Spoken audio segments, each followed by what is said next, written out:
قال رسول الله صلى الله عليه وسلم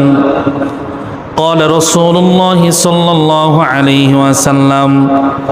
اتق المحارم تكن أعبد الناس وارض بما قسم الله لك تكن أغنى الناس وأحسن إلى جارك تكن مؤمنا وأحب للناس ما تحب لنفسك ولا تكثر الضحك فإن كثرة الضحك تميت القلب আল্লাহ নবী সাল্লাল্লাহু আলাইহি ওয়াসাল্লাম ভরা মজলিসে সাহাবায়ে কেরাম রাদিয়াল্লাহু তাআলা আনহুকে উদ্দেশ্য করে বললেন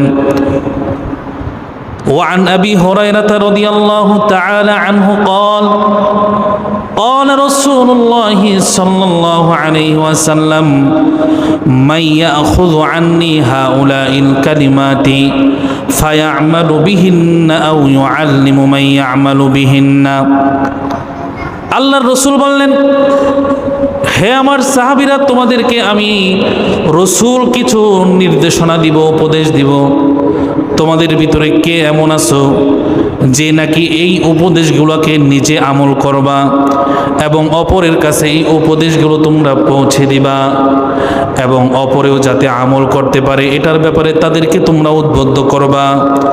যদি আমার এই নসিহতগুলো তোমরা শুনে আমল করে অপর পর্যন্ত পৌঁছাতে পারো,